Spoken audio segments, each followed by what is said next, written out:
detail that what is borrowing.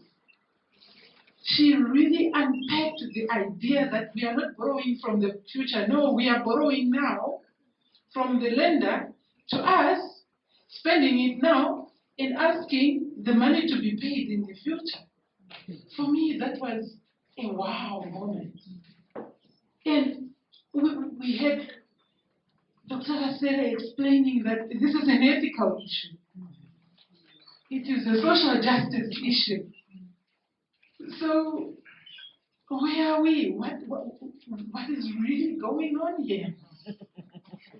But we are going to open the floor. My name's Neil Stegler.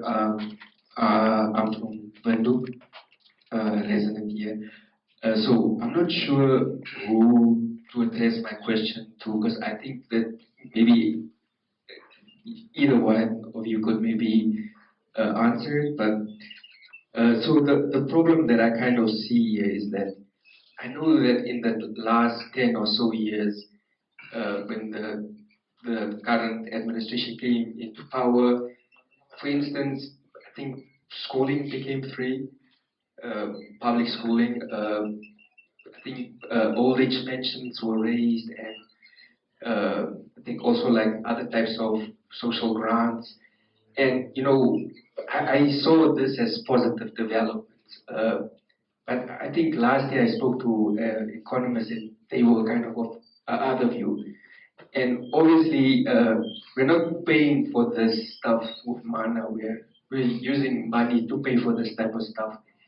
So I'm like, so the problem that I see is that we're taking money to address social issues, but then these the problems that it's creating is gonna create more social issues later. So do we adopt austerity policies to kind of curb the debt, or and then we're still gonna have social unrest, or do we do some, or do we just keep on borrowing and we're still gonna have social unrest? But either way, I just see social unrest in any case coming.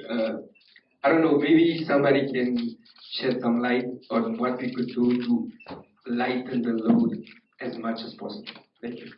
I'm an engineer from the University of Science and Technology. To Mr. Klein, I have one question for you. Talk about the social unrest, and then you attached a statement which says formal movement for the youth. Do we really need to wait for the social unrest, which is going to come from the youth movement, when the revenue doesn't just affect the youth? Because if you check very well, people who pay revenue basically are not the unemployed people. And the unemployed people are the ones who are going to organize themselves and come up with the unrest.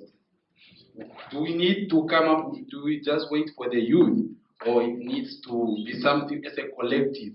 We move together, those of us who pay revenue, tax and whatnot, plus the unemployed youth, because the unemployed youth will not just do this alone.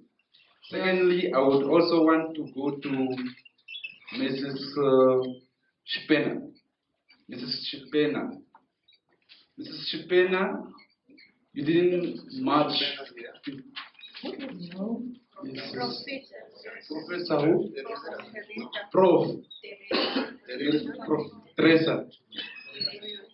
Prof. Teresa, you as the economist and as a professor, how would you help us to give us much on how we are going to pay back our debts? Because the future would not come and check at these strategies that we have highlighted and the ways, but it would be coming and be burdened by the problem. Miss, thank you very much. My name is Franz Rodriguez. I'm an activist. What I want to find out from the presenter. So I have a really serious issue to understand and to comprehend, and maybe it would help me to understand this. is this idea of education, the theory around education, the philosophy around education as an antidote to the economic crisis, for example. I, I, I can't really get the prescription we are using at our higher institution of higher education because it doesn't support the effort. The education does not support the effort. If we are saying we have graduates equipped with understanding to come into the marketplace and offer solutions. And for so long, Namibia as a country, we've been battling with this idea of not able to drive solution. If you listen to the World Economic Forum, how they are rating us in terms of our intellectual contribution to the world, we are still very low. So I put premium to education, I put value to education, but I'm not too sure what else do we need to do, because from the government point of view, statistics are saying there is a huge investment from the education sector to deliver solution to the nation. But from the input from the education, it doesn't correlate or respond to the market need. For me, that's a puzzle when I'm analyzing the situation that the country is facing, because there is just no smooth in terms of where do you start. You cut the budget from the education, or So for me that puzzle is what I really want. Perhaps is it a question of allocating to education or quality? Because we are discussing the allocation. Yeah. Remember, I say it's to understand the idea of the philosophy of our education and that theory of education as a solution. The reason I'm asking. We are not in a position yet where our government has the financial resources to make education, quality education, free for all.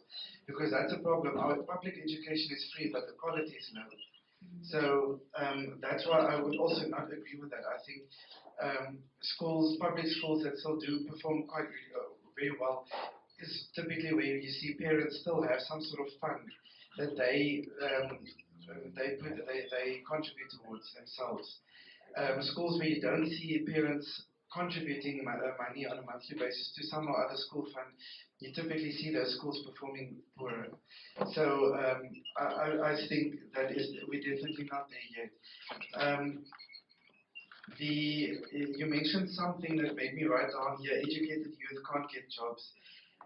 So I don't know what exactly it is that you said, but I think also increasing social benefits, it does entrench a lazy culture that I can just sit at home, get more children and get money from government. That's what's happening in South Africa, for example. Old age people, yes, I think that is a bit of a problem, but that's also especially for the youth, why it's so important to contribute to your pension fund from a very young age. Is to put those savings away, because at some point you have to stop working, whether it's because of physical or mental reasons.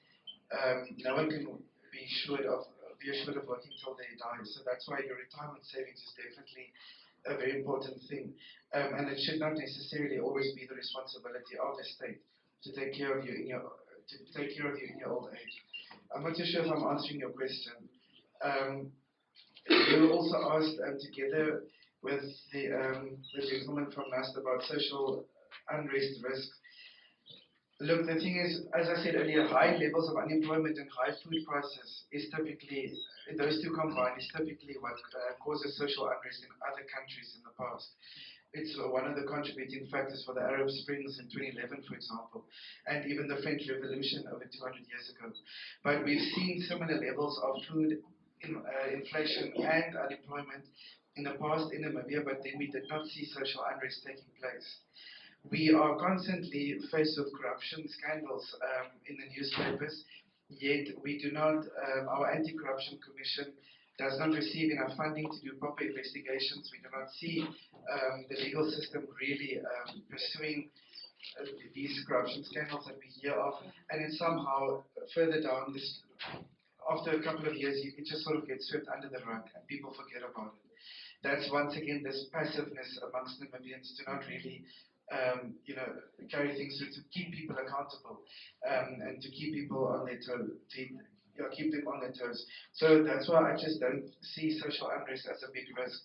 Also, if you look at the Afrobarometer surveys that have been done, I think it was done last year or 2 years ago, the Afrobarometer survey asked people, how likely are you to participate in protest action at the moment? If I remember the numbers correctly, it was between 50 and 60% of participants said they would not participate in a strike action. So that's why I talk about this passiveness amongst Namibians. That yes, things are tough. People are frustrated. People are angry with how things are going at the moment. But then we still see this unwillingness to participate in striking action for some or other reason. So that's why I don't attach a high probability of social unrest. I definitely, to answer your question, don't think youth must move alone. I do think there is scope for all the middle-aged people or whatever, older generations to get involved with that. But I was reminded when I was standing in the line to vote in the elections in 2019, I think. That time, the last 2 years is just a blur for me.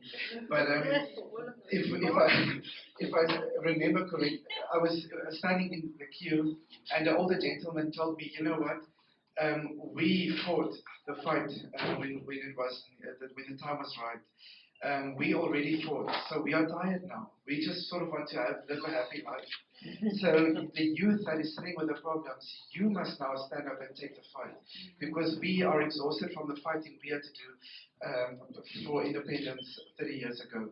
So to some extent, I can also understand that and respect that, and that's why I think there is scope for older generations to give advice, to give wisdom to the youth on how to approach this. It doesn't help. We all complain on social media. We need one movement to provide one voice against, to raise the issues that are there. And I think the Minister of Finance really stuck his neck out earlier this year in the budget speech, when his main message around his budget speech was the youth. I mean, he had his own soccer team there outside Parliament before going into his budget speech. So, but what has really been done for the youth thus far? If you look at the budget allocation, pretty much the same as it's been all the other years. So what really has been done for the youth? Telling me that you're renovating the soccer stadium in Kommersdal just doesn't cut it. It doesn't create jobs for the youth. How does that help the youth? So I think if the youth is paying attention, they should probably become even more frustrated after this year, because the minister made a lot of promises for the youth, but up until now we don't see much delivery on that. So I think that's all I'll say for now. Okay, thank you. Yeah. Let me start with the issues of social safety net vis-a-vis austerity measures. You have to understand the transformation issues with regards to Namibia as a country and where we are coming from. What do you do when you have the large population of the country that is highly excluded? That those people, they need short-term solutions. Because if you wait for the economy to correct itself through certain means, it's also a problem, because they want short-term solutions to address their social-economic challenges. So you have skewed income distribution, high level of inequality, majority excluded. What do? Then you have to talk about social safety nets as a short-term solution. And then again, you have to think about where did we come from in terms of education. So free education, as it is costly to the government, it's also there to serve the purpose, especially the majority of the people who were excluded previously, such that everyone is given an equal opportunity to excel toward education. So I do understand your view to say maybe we are spending too much as a country. We could have spent less in those. I don't believe so.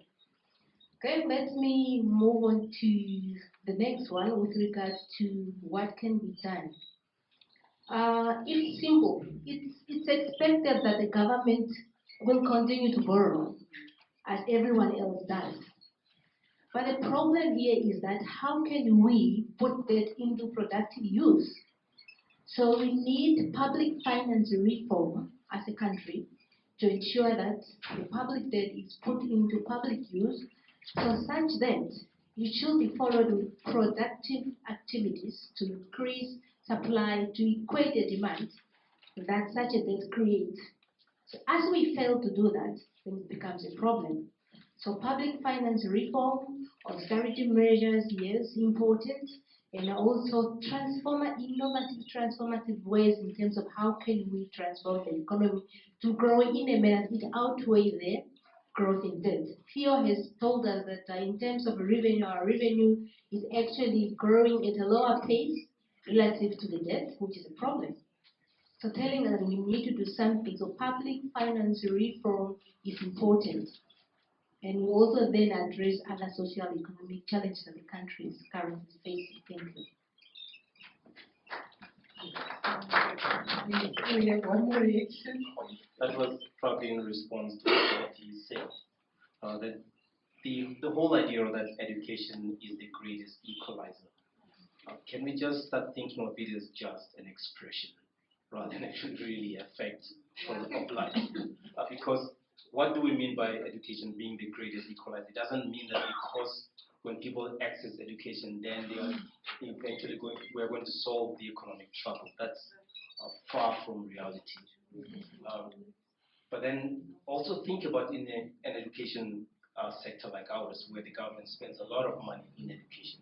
We're not spending money on actually improving education. We're spending money on the salaries in the education sector. So you can't really expect quality from it. But then also the issue that he raises to whether free education, I would like to think that in the event where people were never given access to be empowered historically, and even in an event where some of the previously disadvantaged people from some of these communities of previously disadvantaged people can afford to pay certain monthly fees to schools where their children are, it's a very small number.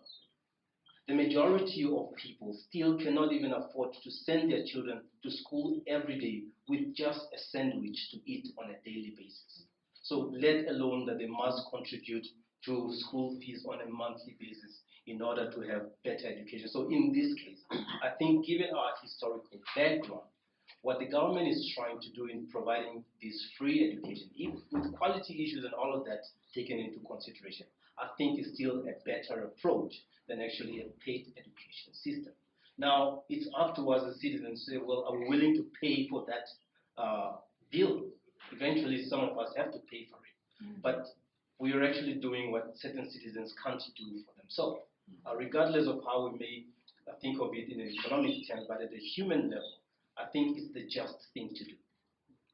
Mr. Vicky, I'm waiting for the Ministry of Health. I wanted to say some comments first before I ask my question. I loved the whole the presentation and everything, but I felt like we're too focused specifically on the government and how it's handling the public, the resources of the public. But my comment is more also on us, as an individual, the youth, and how we are affecting this borrowing.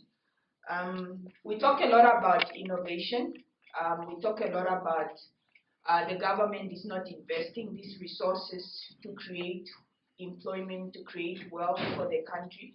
But what I've, from research and observation, I've noticed that as Namibians, we lack innovation. I'm sorry to say that. A lot of SMEs that are in here, that are around in Namibia, we are basically doing the same type of business. the economy is saturated with the same type of business. Majority of business owners are either into tender, medical supplies, we are all into, let's say, buying, selling what?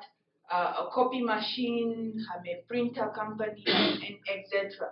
But we don't have people that are innovating. So even if the government was not to say it will avail resources for innovation, what innovation is there?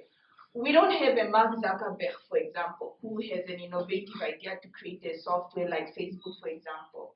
You understand? We don't have a person like a Tesla. Who's the guy? Elon Musk. We don't have innovation. That's one of the challenges that is in our countries. We are overly saturated with the same type of business. And because we are overly saturated, this creates too much, competition, that in the end some of these companies end up closing down and the people that were employed there lose their jobs. Also, one of my comments is also local people, we don't support local goods. That is our problem. So even if we are to say we are going to reform, let's say to do import substitution, do a reform where we make, let's say, foreign goods expensive and then subsidize our local goods so that they are cheaper.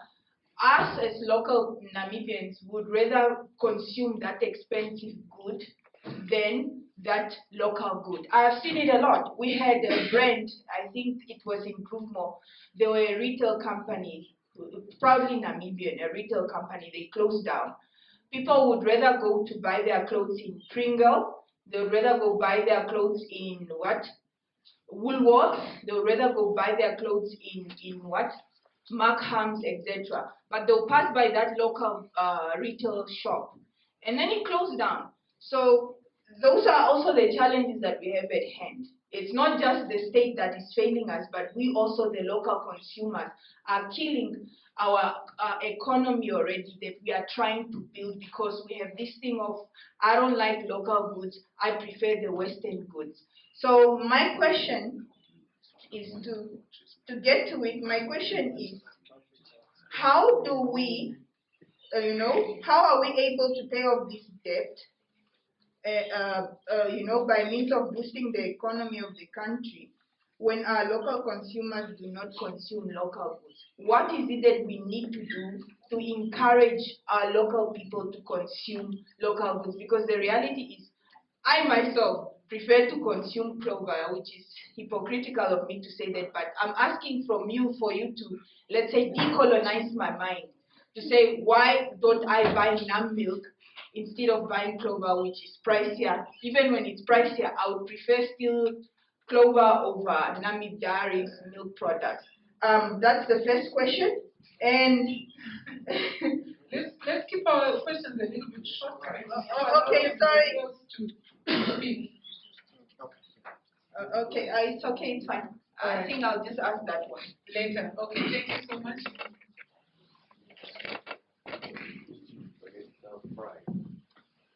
Good evening, this is Vijay. I'm from UNAM.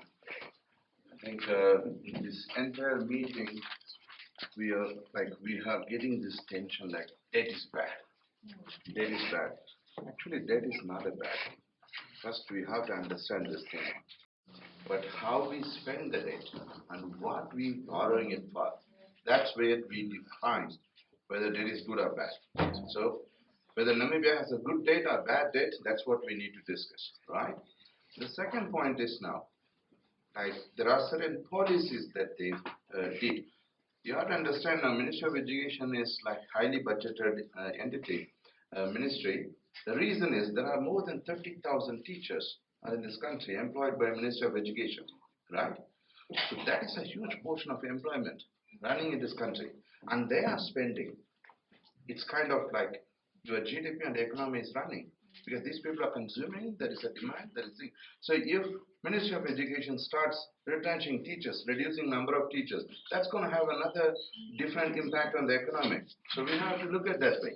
The thing is now, instead of the free education, like Kasera was telling, the free education is not a bad idea, it's good. But you need to have a sustainable free education. We have to balance the quality as well as the free education. There should be, who should get a free education? Not everybody.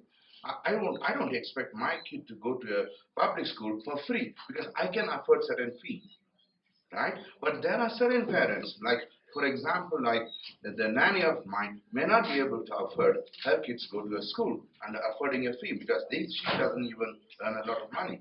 So now we could have actually made education free according to the income levels. So that would have kept the public education quality better. Because there are certain schools where the parents could contribute more funds, they could run, like keep up the quality. There are schools where the government could have funded more in order to keep up the quality because where the parents could not afford the funds. That would have eased the burden on the Ministry of Education, but on the central government budget. But they didn't think that far. See, this is what we are taking decisions very politically, just to attract people, just to attract votes. But there's no thought process. Then the other thing what I wanted to say is now, the lady was saying now, the local products we don't support. There's nothing of that sort. People would support local products, right? But what we look at is now, when I buy the local product, am I benefiting? That's any client will look at now. You cannot say, you're a Namibian, I'm a Namibian, you buy my product at whatever cost I'm selling it to you. No, that doesn't work. So you have to understand that the client is just a client. Me or he or anybody else. If I go there, I can get this one for $10, but the same similar product, I'm getting it for $15. Which one I will choose? I will choose the $10 one. That's normal. I am telling you, I'm from India, right? We bargain. We negotiate, right? When I first came to Namibia, I went to Edgar's, I negotiated. I said, why don't you give me a discount? I am buying it for $2,000. You are not even giving me a 5% or 10% discount. She started laughing at the teller. You understand that? And then I don't like going to these big supermarkets because I have to work too much to get one or two stuff that I want to buy. I like the retail shops, right? Like in India, you have plenty of retail shops, businesses are there, even a grocery shop. I just go there, stand there, I just want 1 kg of dal, 1 kg of rice, 1 kg of one oil. The guy, they pack everything and bring it to me. Okay, it's very simple, I quickly run. Here I have to walk through the store. Okay, so anyway, that's kind of a lifestyle. That retail market's also not very much growing here. Because everywhere we allow the corporates to take over. We put a ShopRite everywhere. We put a Checkers everywhere. They should have a control mechanism. And also, I was reading something on the newspapers like the retail shops at home, run at home. Those are actually also not properly funded, and they are like a tuck shop. They are running very small things now. I give an example, like if you look at remote villages, like villages in India, or towns in India, the house shops are grocery shops actually. They are grocery shops, right? The village on the street, 10 people, 20 people, they go and buy stuff, say, that's a business running for that person. So that type of businesses, that type of markets that we should create. But it's unfortunate we are not creating such markets here. What we are trying to do now is, we are worried about debt to GDP ratio. Like Namibian debt to GDP ratio is not bad, right? So like my colleague was just telling me, our market is very small. No, Mauritius market is even more smaller than Namibian market. But what they did was, they diversified their market. That's what Namibia didn't do, right? And the next thing is, now you have to understand, the per capita wealth in African countries, out of the 54 African countries, the topmost is, Mauritius. Standing at per capita wealth, $30,000 or something. Next comes Botswana, that's $10,000 something. You know what? Who is the third? Namibia. So your per capita wealth is very high. Like third in Africa, so entirely. So in general, country is okay. It's not that we are trying to portray the country as bad or whatever it is. Of course, there are economic slowdown that we are facing now. That will pass away once we have like innovative solutions and diversifying economy. That should be the prime idea. We should diversify this economy. We shouldn't only depending on commodities, because this is a import-dependent country. Yes. That must change. That's all I would like to say. Thank you. Yes, thank you so much. Yeah, I think, in fact, my point has already been touched by VJ on sort of like understanding the type of debt that we have, because also looking at debt as not necessarily always a bad thing, but also depending on what it is for. How I think so. In there, I wanted to respond to my sister there from the Ministry of Health in terms of Namibians not supporting local. And I'm saying this. Quite often when we make these kind of statements, sometimes we tend to make them from a very privileged position and with a very urban context. And why do I say that? Because I think when you say that you don't buy local because people don't buy local, I would also think that you probably go to fruit and veg to buy whatever you buy. Forgetting the one who goes to Stop and Shop like some of us to go buy, looking for local. As of recent, we've been reading in the media about, for example, protection of local goods, particularly vegetables, to protect local products so that in a way we are compelled to make use of what is locally produced. There has been a lot of conversations about AMTA and access to market. And we have seen sometimes some of the barriers of some of the local producers, where, like for instance, mindset like yours, where you say, yes, you buy clover instead of NAM milk, because you are in that position to buy NAM milk, which costs $20 versus, let's say, 18. And also the whole conversation of clover is able to sell cheaper because of the mass production, and and they have that advantage, and also somehow protected by South Africa, for example, something that Namibia is still struggling to do in most cases. And I think these are some of the things that we also need to be considering when we make statements, that general statements that Namibians don't buy locals. Namibians do buy locals when they have access to it, and when it's available to them. And I think that is what most of us, yes, you could say no. And perhaps also what we need to consider is also, as Namibians, especially those that are able to have, that are creating opportunities. Remember I think some time ago, there was, and this I'm talking about in terms of institutions, there was a guy who produced a seamless cell phone. What happened to that person?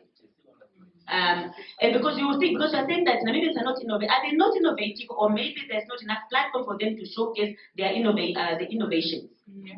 Could that be perhaps a question that we need to raise, that platforms where those that are innovative, those that have real entrepreneurial skills, perhaps there's not sufficient spaces or platforms for them to be able to showcase this? Because if I was, for example, let's say MTC or Telecom, and there's this young men who came up with a seamless, wouldn't you want to tap into what else is they able to do? If you don't want to provide seamless phones because you want to again still capitalize on the SIM cards, perhaps find a way to nurture him into something in line with that. Are the opportunities there? So I think we need to be very careful when we are generalizing about the skills and intelligence of Namibians. I think we are an intelligent nation. Thank you. All right.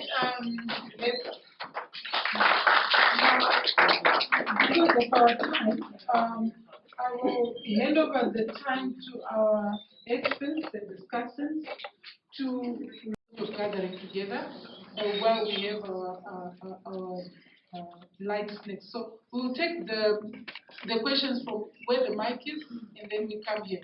At least let's give those who never had the chance to speak to say something. Okay. Yes, sir. My name is Felix Shikorono. I'm an artist. I just wanted to find out, because I failed to understand how we make debt. We liberate ourselves to become independent, and we get democracy, and in democracy we start to make debt. Are we being manipulated? Is the system against us? Or how does this debt just come up? That's a very good question. How does this debt come up? Please answer that question. Can we have the next question, please? Let's just move the mic in that order. Thank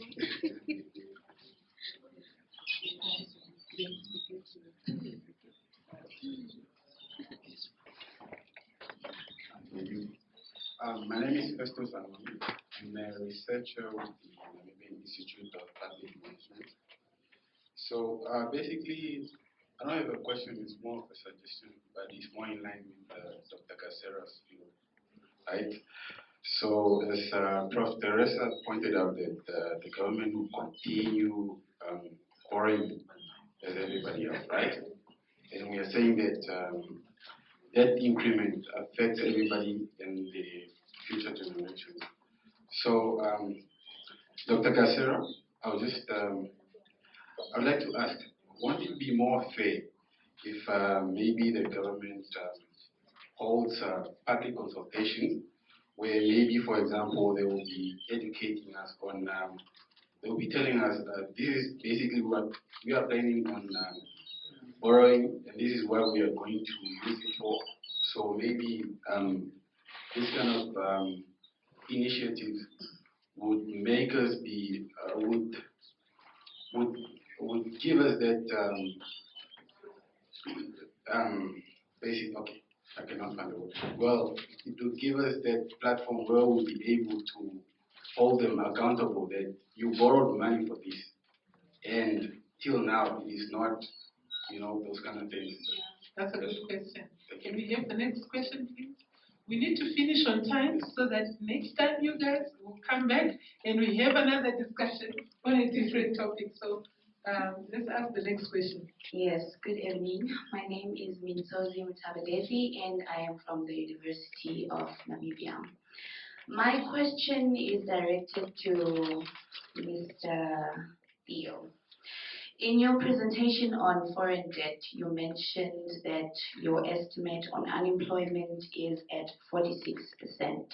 Now, my question is, since you mentioned unemployment in your presentation on foreign debt, what effect or how, in what relation is foreign debt to, for example, youth unemployment? And what effect does this youth unemployment have on Namibia's GDP and GNP? Very good, last question. I think we've taken all the questions, at least from those people who didn't. Well, probably I'll have to respond to the lady also that talked about buying Namibian product. I think when we speak about buying Namibian products, we have to be very careful what are Namibian products. Fruits and vegetables. What if I want an iPad? What if I want to buy a car? Is there a Namibian product that is a car that I must buy? Yeah. So we're talking about a very small production that is really Namibian goods that can generate the kind of income that we're talking about. So I think that kind of awareness is also necessary, but also being aware that the consumer will always buy what they can afford. Okay, and that which there's also an issue of whether the product is actually appealing and it's actually of quality to the user. I can't just buy something simply because it's Namibian. If I have to buy jam, for example, and I find that there's a Namibian brand and there's a South African brand, and I bought both brands at different times, and I found out that the Namibian jam is not of the kind of quality that I like, I will still buy. I'll go ahead and buy the South African. So the kind of, I'm not sure whether patriotism is really a good thing to bring into economic dialogues. That's a different discussion. But coming back to your question as to whether government dialogues with the public is going to be helpful, the question is actually whether the government can be trusted. Is it a trust? Have they proven, do they have a track record of being trusted by the public to deliver on what they promise? So even if you have public discussions with the public? Has the government always delivered? Has this government proven that they can be held accountable by the public? So there's this huge public distrust in government activities that no matter of what platforms you call for discussions, people have lost trust. And I think there needs to be a restoration in those that actually govern this country, so that the public can actually say that this is the kind of government that will represent our interests when we bring it forth, and there are people that can be held accountable. So issues of day-to-day corruption in the newspapers with no accountability, and nobody's ever been held accountable. All those actually shows that the public can't speak to those in power because they can never be held accountable. So it's that kind of public trust issues that we need to be concerned with. So I think probably I also need to close off and say, well, this is the country that we have. These are the troubles that we are sharing in, even if government makes those decisions. It will affect us directly, or even our children in the future. The question is, what kind of a society are we dreaming to be? What kind of people are we voting into power that will make decisions that we think are going to take us forward? And I think you're not just thinking about money issues or statistics, it's about the future of this nation. Years when you and I are no longer here, what kind of a country will it be? Are we working towards designing policies that are contextually relevant? Are we simply just seeing what is happening everywhere else and trying to do that here where we are now, without necessarily thinking about the future effects of the decisions that are being made here? So, and that's why for me, economics is not just a theoretical thing, but actually real human experience. And we need to start thinking of economics from that perspective. And even as we think about debt as a real human thing, you are going to be affected. I was just talking to someone saying, when I bought my house, I was paying 16,500, and that was last year. Now I'm paying 18,700. Now you begin to think about those kinds of things, about the decisions that are being made and how the economy is affecting us. It's a real thing. I feel it. My children are feeling it. Your children are feeling it. Your parents in the village are feeling it because you cannot longer send the money on a monthly basis because of all these increasing costs that are coming up on you. So it's a real human issue, and we need to be more proactive.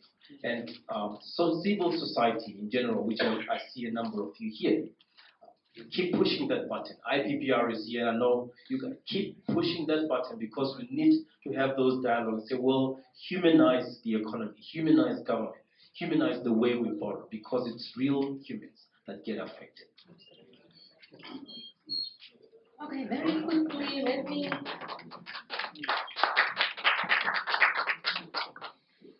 address the question of how does the government make debt? Let me bring it down to the household. Majority of individuals in this room are highly indebted. Car, house, clothing account, so on. Why are we in debt? Because we want to smoothen our consumption. So that's essentially, again, if we bring it back to the government level, modern monetary theory tells us that government can spend either using money created or using debt. It doesn't really matter. What matters is that how is that money being used for? If it's used productively, then it's able to sustain the economy, then there is no problem. So if economic agents can be highly indebted, then what more of the government? What I was trying to ask is, we acknowledge that Africa is the breadbasket of the whole world. So we have everything, almost, resources-wise. But now, we become the ones who are having debt to those countries that are surviving from our resources. Very quickly again, I don't mean to create a dialogue. Even those countries that we are referring to, they are highly indebted than Africa or than Namibia. We are being manipulated. Can I encourage this discussion Okay, to let me continue? close.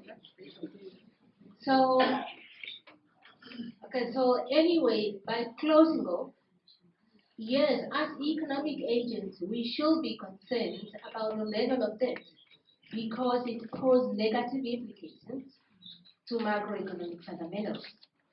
But as we should be concerned, we should also bear in mind at what level should we be concerned. Because simply saying that because we have 50% GDP ratio or 10% or 15%, it doesn't work. You will have to come and convince clearly on what argument are you portraying that. Because anyone can say, yeah, but US has 120% GDP to debt ratio, and they are doing well. So what are we not doing well? So that has to come forth. So I thank you.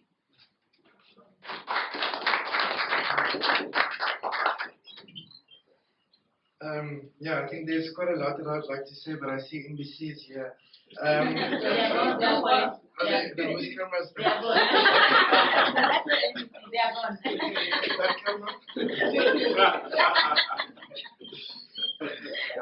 I heard from someone that You are protected. from the budget allocation that education gets, quite a large portion of that actually goes to paying water. Because what you have is that, especially in rural areas, those who don't have access to water, they send their children with buckets of to school to refill them and bring it back to the village or wherever they stay. So apparently a great chunk of education actually goes to paying water. I think, sorry, is your name Esther? Okay. I think, Festus, to answer your question, what I've actually realized over the last couple of years is that people don't read the budget document. It's freely available on Ministry of Finance's website, and people don't. I mean, it's one thing to listen to the budget speech, but I think you really need to read the budget document. They actually clearly outline what they plan to do with the money. They give their economic goals and their objectives, what they want to achieve in the next financial year, and then basically just saying that the budget is geared to or allocated in such a way to support those views or objectives. So I think we do know what their intentions are with the money. Just to answer that first part of your question, but then obviously I do agree with you, we need to keep them accountable. One other way I think what we don't participate, and this is where Namibia is not functioning as a proper democracy, is because we vote for certain parties, but we don't necessarily engage with them. I've spoken to a political scientist recently, and he said that there's almost no interaction or engagement between citizens and their political parties throughout the year. So I would probably democracy taking place in Namibia, in my view, and I'm not a political scientist, so but that's how I see it, or that's how I feel about it. To answer your question, I forgot your name again, sorry, but Zwazi, what the effect of youth unemployment on GDP and debt. So the United Nations estimates that the average Namibian, young Namibian, will be dependent on his or her parents till the age of 27. And that's obviously very concerning, because not only do you deplete, or you are a cost to your parents, obviously, so they could probably save less towards their retirement because they need to take care of you until you're 27 on average. So that in itself is a problem. But I also think that it prevents the youth unemployment prevents the youth from gaining skills that the labor market is looking for. So you cannot build experience to put on your CV and so forth. And the longer that the youth is kept out of jobs, the less productive they will be as adults. So I think that in itself has future implications for the economy. Debt not being used properly, once again, as I said earlier, if the money is not spent wisely on schools, it affects the quality of education. And maybe to answer your question earlier, I also agree education is not the one solution for all our problems. But then that's fine. But we don't see investment into vocational training as well. So if you have abundant unskilled labor, that's fine. Train them to do practical stuff, to be carpenters, electricians, plumbers, builders, or whatever. Either way, no matter how you look at it, whether it's formal education or vocational training, if the debt is not used properly, especially with something like education, you also lower the productivity of your youth. That they cannot participate in the economy because they don't have skills that people want. So that's also how I see it. But I think if you look at the last 2,000 years, all the major empires, they started with education was one of the things that they started with. So I do think it is an important thing, but once again, in our context, I think you need more vocational training than just formal training. But we can't become an industrial nation producing more of the goods we consume if we don't have engineers in various because there's various types of engineers that you get, and scientists and all these things. You do need that together with the vocational training for our youth as well. I think maybe in my closing remarks is that I do agree debt is not a bad thing. It's the way that you use it. It's what you spend it on. That is the problem. Buying a house and renting it out and they pay your monthly interest repayment, that's a productive asset. That's good debt. But getting an overdraft to go buy clothes and furniture, all these and luxuries, that's obviously bad debt. So I think I just also want to mention that one thing that I like that Ndeshi said is I agree with her in that Namibians are very creative. And I think we are quite innovative. Was there not a gentleman in the north that built an aeroplane out of rubbish or that is recycled? I think Namibians are very creative. I think the problem is access to funding or financing. You can't have a bank that thinks of maximizing profits. You need a bank that sort of takes the risk to just give money to whoever comes, and you see what startup is able to be successful. So I think there are those other problems. I thought I just have to mention that as well. But coming back to my closing remarks, I think definitely we need to participate, be active citizens in a democracy, in keeping our government accountable, and making sure that the debt is used wisely. Because, like we said, it's not a bad thing if it is used properly. Let's give it up.